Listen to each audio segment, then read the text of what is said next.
একটি পলাতক দল দেশকে অস্থিতিশীল করার সর্বাত্মক চেষ্টা চালাচ্ছে বলে দাবি করেছেন অন্তর্বর্তীকালীন সরকারের প্রধান উপদেষ্টা ডক্টর মোহাম্মদ ইউনূস। বিবিসি বাংলাকে দেয়া এক সাক্ষাৎকারে অন্তর্বর্তীকালীন সরকারের প্রধান উপদেষ্টা আরও দাবি করেন, রাজনৈতিক দলগুলোর সঙ্গে সম্পর্কে ফাটল ধরার মতো সরকারের সঙ্গে এমন কিছুই হয়নি। দর্শক, আমন্ত্রণ জানাচ্ছি এটিএন নিউজের নিয়মিত আয়োজন আমাদের কথা অনুষ্ঠানে। আপনারা জানেন, প্রতিদিন কোনো আলোচিত বিষয় নিয়ে সাধারণ মানুষের মতামত আমরা আপনাদের সামনে তুলে ধরি।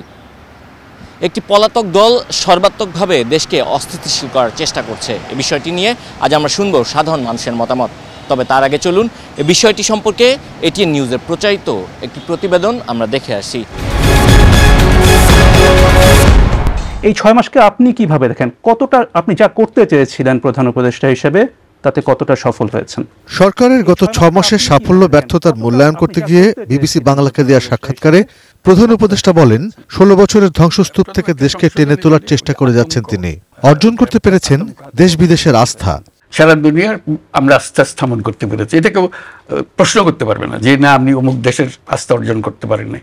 যে দেশে বলুন তারা আমাদের উপর আস্থা স্থাপন করেছে, শুধু আস্থা স্থাপন করেছে না, বিপুলভাবে করেছে।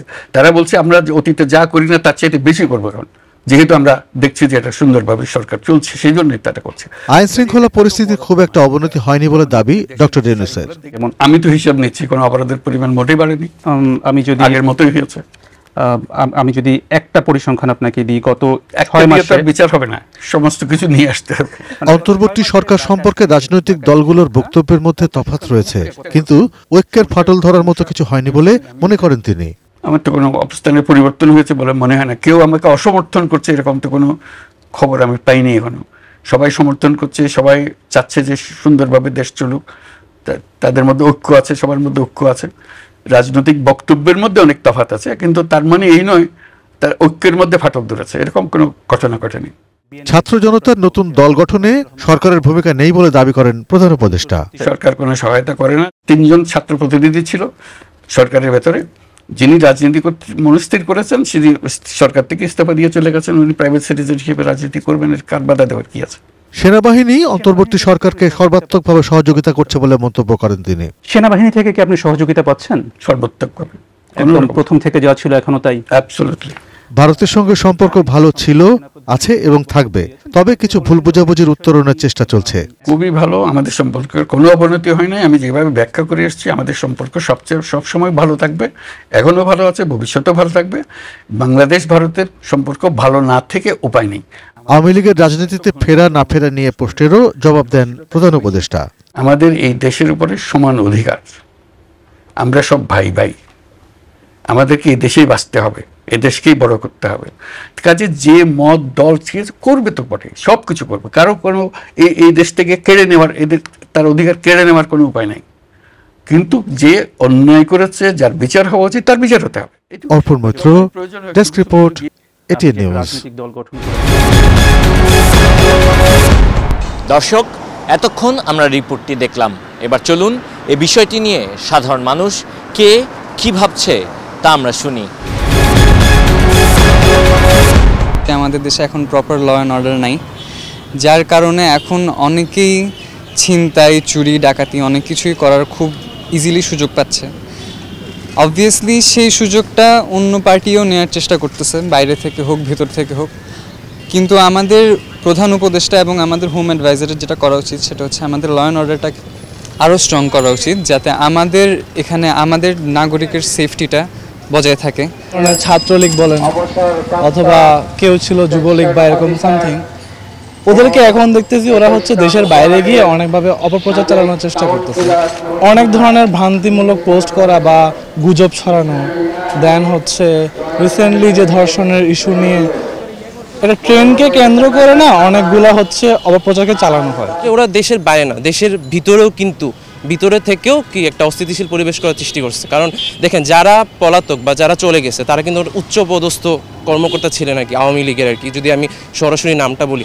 বাট তাদের একদম ছোট, একদম গ্রাউন্ড লেভেলের যারা আছেন, যেমন ছোটোখাটো নেতাকর্মী যাদেরকে আমরা হয়তো চিনিও না বা হয়তো ছাত্রলীগ করছে যাদের এত ফ্যামিলিয়ার না, তারাও কিন্তু কি বাংলাদেশের মধ্যে বিভিন্ন জায়গায় একটা প্রোপাগান্ডা বা একটা অস্থিতিশীল পরিবেশ, এই যে আমরা দেখতেছি রাস্তাঘাটে যেরকম ডাকাতি হচ্ছে, হঠাৎ করে দেখছেন না যে চুরি ছিনতাই ডাকাতি খুব পরিমাণে বেড়ে গেছে, এটা কারা করছে?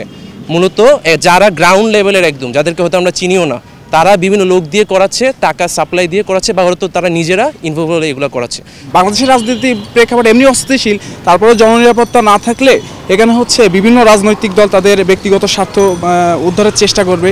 আর যে দলটা পলায়ন করেছে তারা অবশ্যই দেশকে অস্থিতিশীল করার চেষ্টা করবে। কয়েকদিন আগে কিন্তু গাজীপুরের মেয়র, সাবেক মেয়র, সে কিন্তু বলেছে যে শহরে আমরা থাকতে পারি না, সে শহরে কাউকে রাতে ঘুমাতে দেবো না। আপনি কি দেখতেছেন তারা পলাতক এখনও কিন্তু তাদের আওয়াজটা ঠিক আছে। এবং ঢাকা শহরে এই যে চুরি ছিনতাই ডাকাতি হচ্ছে, এখনও আপনি যদি খুঁজে থাকেন বাংলাদেশে কিন্তু এখনও বিশাল একটা ফ্যাসিস্টদের লোকজন আপনার আশেপাশে ঘুরতেছে। আমাদের কথা অনুষ্ঠানে রাজশাহী থেকে স্বাগত জানাচ্ছি আমি বুলবুল হাবিব। একটি পলাতক দল দেশকে অস্থিতিশীল করার সর্বাত্মক চেষ্টা করে যাচ্ছে বলে দাবি করেছেন প্রধান উপদেষ্টা ডক্টর মোহাম্মদ ইউনূস। এ নিয়ে রাজশাহীবাসী কি বলছেন, চলুন জেনে আসা যাক। যে আইনের যথেষ্ট প্রয়োগ হচ্ছে না এবং আইন শৃঙ্খলা রক্ষাকারী বাহিনী তাদের যথার্থ যেভাবে কাজ করা উচিত সেভাবে কাজ না করার কারণে তারা সাহস পাচ্ছে এবং আওয়ামী লীগের যারা বা পলাতক বাহিনী যারা আছে তাদের বিরুদ্ধে যথাযথভাবে অ্যাকশন না নেওয়ার কারণে এটা ঘটছে, তারা সাহস পাচ্ছে। দিক থেকে আমার আহ্বান থাকবে যে আইন শৃঙ্খলা রক্ষাকারী বাহিনীকে চাপ প্রয়োগ করা, যাতে তারা এই বিষয়ে পদক্ষেপ গ্রহণ করে। আইন শৃঙ্খলা পরিস্থিতির এখনও পূর্ণাঙ্গ যে একটা স্থিতিশীল রূপ সেটা আমরা দেখতে পাইনি। তো এখানে আমি অন্তর্বর্তী সরকারের একটা দায় দেখতে পারি।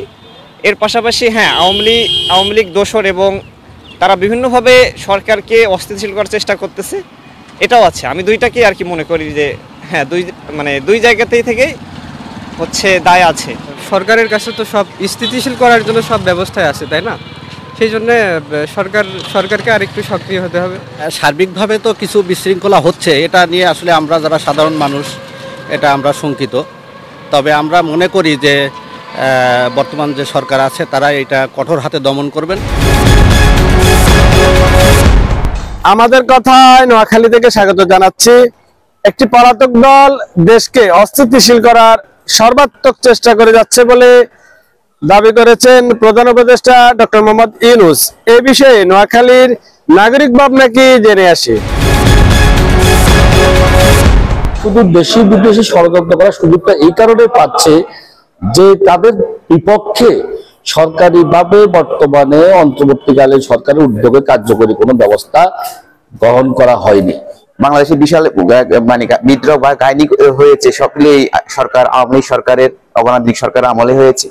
আমি মনে করি আমাদের প্রধান উপদেষ্টা ডাক্তার ইউনূস সাহেব যে কথা বলেছেন এটা একটি যৌক্তিক কথা। পলাতক দলটাই এই দেশকে অস্থিতিশীল করার জন্য চেষ্টা করতেছে, এমনকি আইন শৃঙ্খলা বাহিনী যে আইন শৃঙ্খলা পরিস্থিতি এটা অবনতি করার জন্য চেষ্টা করতেছে। অবনতি করে তারা একটা ফায়দা নেওয়ার জন্য চেষ্টা করতেছে। তারা দীর্ঘ স্বপ্ন দেখতেছে যে তারা এই দেশে আইন শৃঙ্খলা পরিস্থিতি তারা নষ্ট করে দিয়ে বিশ্ব দরবারে বাংলাদেশের ভাবমূর্তি নষ্ট করে দিয়ে সে আবারও ক্ষমতায় আসার জন্য চেষ্টা করবে। লুটপাটের শাসন কায়েম করেছিল, তাদের হাতে লুটপাটের প্রচুর টাকা, তাদের একারে ছোট কর্মী থেকে বড় নেতা পর্যন্ত এদেশের সব লুটপাটের সম্পদ তারা কুক্ষিগত করে রেখেছে এবং এগুলো দিয়ে এখন বিভিন্ন ধরনের উপদ্রব করে অশান্তি তৈরি করার, পরিবেশ নষ্ট করার, সরকারকে অস্থিতিশীল করার পাশাপাশি এদেশে একটি নৈরাজ্যকর পরিবেশ তৈরি করার জন্য তারা উঠে পড়ে লেগেছে।